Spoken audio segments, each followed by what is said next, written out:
Assalamu alaikum. C'est la quatrième partie du chapitre 9, auto-induction.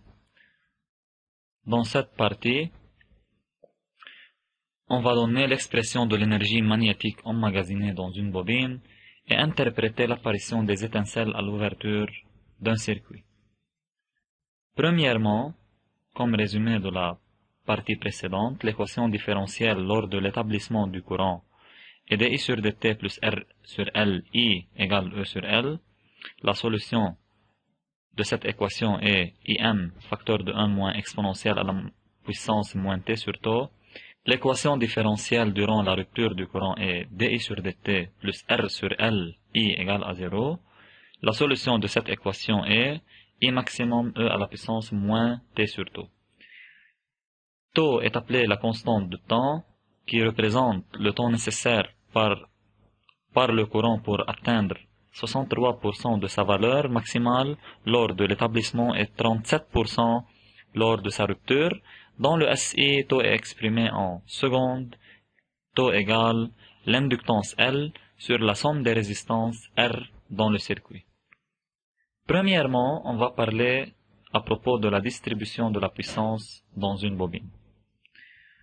On rappelle que la tension aux bornes de la bobine, orientée positivement de A à B, est U à B égale RI plus LDI sur dt, comme on a vu dans la deuxième partie. On multiplie les termes de l'équation par I. Pourquoi par I? Car on rappelle que la puissance égale la tension multipliée par le courant. On obtient I fois U à B égale R fois I plus L fois I fois DI sur dt. On obtient I fois U à B égale RI carré plus LI DI sur dt. L'équation précédente peut être écrite sous la forme P total égale P perdu plus P magnétique. On rappelle que l'effet Joule donne que la puissance thermique perdue est R fois I au carré et on définit aujourd'hui la puissance magnétique par LI DI sur dt. La somme de ces deux puissances est la puissance totale qui est la tension aux bornes de la bobine multipliée par le courant. Alors, on a P total égale I fois U à B, qui est la puissance totale reçue par la bobine durant l'établissement du courant. RI carré est la puissance perdue due à l'effet Joule.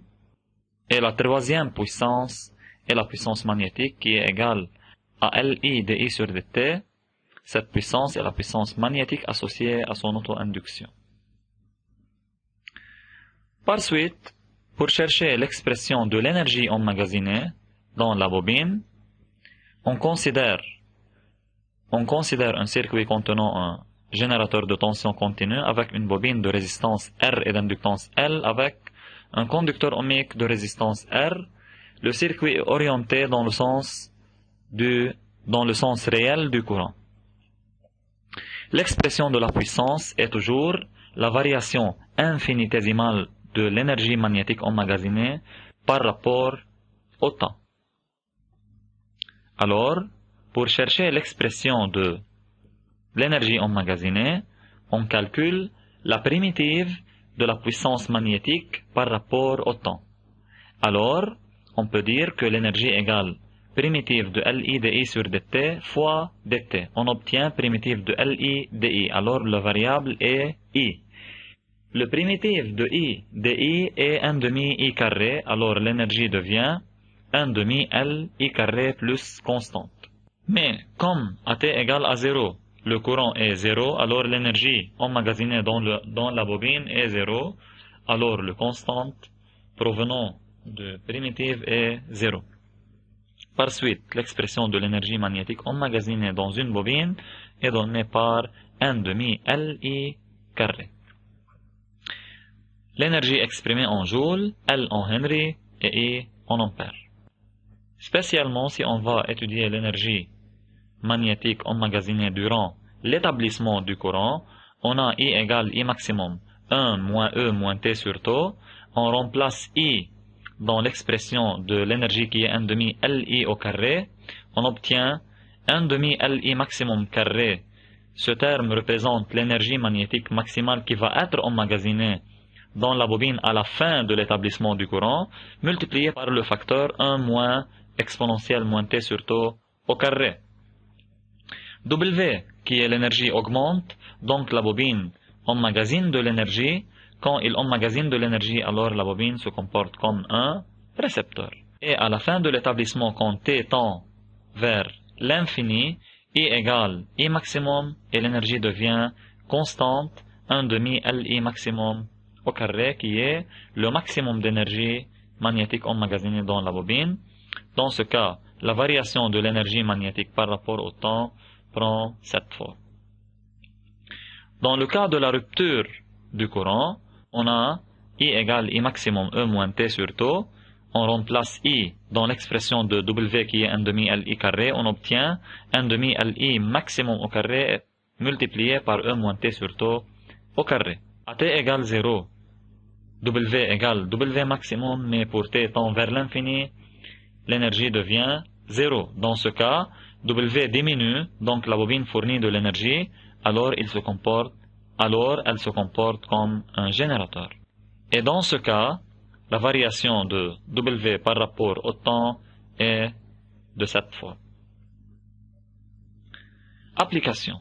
Dans le circuit suivant, on a E égale 10 volts qui est la tension du générateur, R la résistance du conducteur ohmique et 1 ohm, R' de la bobine qui est la résistance de la bobine et 4 ohms et l'inductance de la bobine est 1,2 Henry. Partie 1. Calculer en régime permanent le courant I et la différence de potentiel aux bornes de la bobine. En régime permanent, c'est-à-dire I va prendre une valeur constante et dI sur dt est nul. Alors la bobine, dans ce cas, se comporte comme un conducteur ohmique.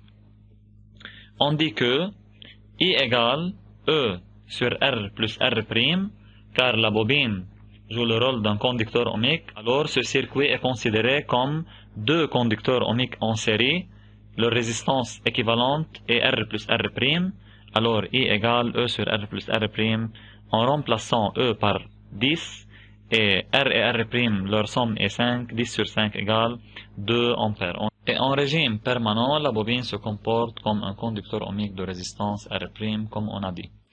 Alors, pour calculer la différence de potentiel entre ces bornes, on dit que UL égale R'I. On n'a pas besoin d'ajouter LDI sur DT, car DI sur DT égale à 0. Alors, UL égale R'I égale 2 fois 4 égale 8 volts. Partie 2. On ouvre l'interrupteur K brusquement. Calculer la F et M, la force électromotrice d'auto-induction, dans la bobine en supposant que le courant, en fonction du temps, décroît linéairement, c'est-à-dire comme une ligne droite, et devient 0 après 4,8 millisecondes. 4,8 millisecondes est la durée de décroissance. Avez-vous remarqué une étincelle à l'interrupteur? Justifié. On dit que dû à la variation linéaire de la décroissance du courant, on peut dire que dI sur dt égale delta I sur delta t. Comme I diminue, alors la variation est négative.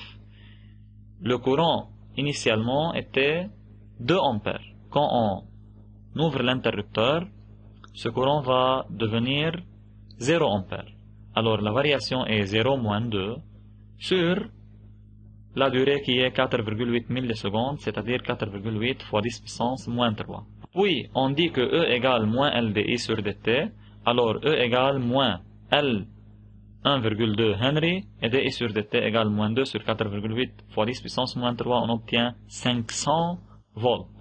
Remarquez que quand on ouvre l'interrupteur dans un circuit alimenté par 10 volts, on obtient entre ces bornes une tension ou une différence de potentiel de 500 volts. Dans ce cas, en utilisant la loi d'additivité de tension, on obtient UG égale UL plus UR plus UK, UR égale à 0 car I égale à 0, UK égale 510 volts. UK égale 500 dû à l'auto-induction et 10 du générateur, alors UK égale 510 volts. Cette tension est considérée très élevée et par suite, on aura une étincelle. Troisième question, calculer l'énergie magnétique emmagasinée dans le circuit au régime permanent. En régime permanent, le courant est constante, I égale 2 ampères.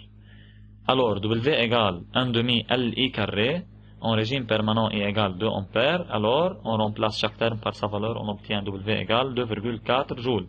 Alors la bobine emmagasine 2,4 joules à la fin de la phase d'établissement du courant. En résumé, on peut dire que la distribution de la puissance dans une bobine est P total égale P perdu plus P magnétique, P total égale U fois I, P perdu égale RI carré, cette puissance est la puissance perdue par effet joule, P magnétique égale LI dI sur dt, c'est la puissance magnétique associée à l'auto-induction de la bobine, et finalement l'expression de l'énergie magnétique emmagasinée dans la bobine durant l'établissement ou la rupture est 1/2 LI carré. C'est le fin de la partie 4. Merci pour votre attention.